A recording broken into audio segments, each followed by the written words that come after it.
রাজবাড়ির পুজো তো আপনাদের দেখালাম, এবার বারোয়ারি পুজো দেখাতে হয়। আর বারোয়ারি পুজো মানেই একডালিয়া এভারগ্রিন। ৮৩ বছরে পা দিয়েছে একডালিয়া এভারগ্রিনের পুজো।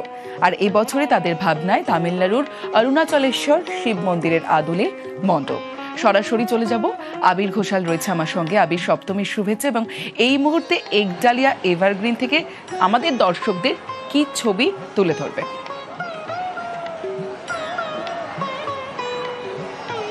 দেখো, সপ্তমীর সকাল হচ্ছে গোটাটাই সাবেকিয়ানায় মোড়া। বলা হয় হচ্ছে তিথি অনুযায়ী সপ্তমী থেকেই হচ্ছে যে মূল যে পুজোর যে অনুষ্ঠান, সেই পুজোর অনুষ্ঠান শুরু হয় এবং প্রতিমা চক্ষুদান পর্বের যে পুজোর উপাচার তাও করা হয়। এবং আজকে সকালটা শুরুও হয়েছে যে নবপত্রিকা স্নান দিয়ে, এবং শহরের হুগলির নদীর ঘাটে ঘাটে আজকে দেখতে পাওয়া গিয়েছে যে মানুষ নবপত্রিকা স্নান করানো দেখতে গিয়েছেন। উপাচার মেনে বিভিন্ন বারোয়ারি হোক বা বিভিন্ন বাড়ির প্রতিমা হোক, সেই নবপত্রিকা স্নান করিয়ে তারা নিয়ে এসেছেন। অল্প কিছু সময় আগেই হচ্ছে একডালিয়ার যে পুজো, সেই পুজোর অনুষ্ঠান সম্পন্ন হয় এবং আমরা দেখছিলামও যে প্রতিমাকে এখানে ভোগ নিবেদন করা থেকে শুরু করে বাকি যে পর্ব সেটা সম্পূর্ণ হয়েছে এবং প্রচুর মানুষ তারা হাজির হয়েছিলেন। যারা এখানকার সদস্য তার বাইরেও যারা প্রতিমা দর্শন করার জন্য আসেন, তারা অঞ্জলি দেওয়ার জন্য এখানে এসে হাজির হয়েছিলেন। অবশ্যই তোমাকে শুরুতেই বলছিলাম যে সাবেকিয়ানায় মোড়া পুজো, ফলে স্বাভাবিকভাবেই হচ্ছে মানুষের যে আগ্রহ, সেই আগ্রহ এখনো পর্যন্ত রয়েছে।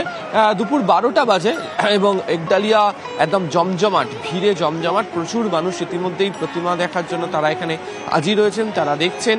এবং একই সঙ্গে হচ্ছে ঠাকুরের ছবি ফ্রেমবন্দি করা থেকে শুরু করে এই একডালিয়াকে কেন্দ্র করে প্রত্যেকেরই হয়তো একটা নস্টালজিয়া কাজ করে।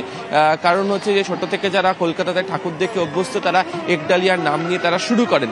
ফলে সেক্ষেত্রে দাঁড়িয়ে দেখতে গেলে এই পুজোরতে ঠাকুর দেখতে আসা অবশ্যই হয়েছে। আমি একটু কথা বলার চেষ্টা করি। একডালিয়ার ঠাকুরই আগে দেখতে আসা হয়েছে? আসা হয়েছে, একবারই আসা হয়েছে, তখন ছোট ছিলাম। তারপর এই প্রথমেই আসা হয়েছে প্রায় 5 বছর পর। কেমন লাগছে? খুবই ভালো লাগছে, অনেকদিন পর এলাম, ঠাকুর খুব ভালো লাগলো।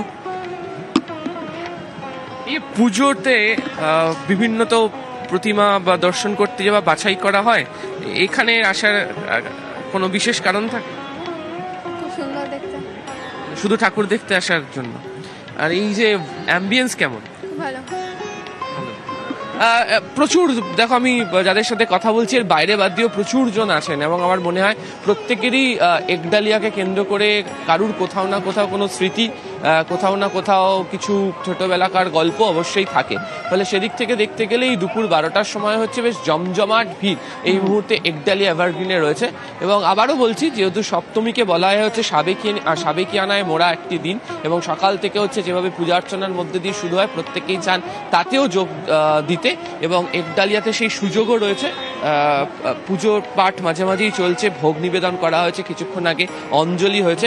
ফলে একেবারেই এখানে ঠাকুর দেখা এবং একই সঙ্গে উপাচার, তারই স্বাদ নেওয়া, দুটোই কার্যত মিলেমিশে একাকার হয়ে গিয়েছে একডালিয়া এভারগ্রিনে। বেশ।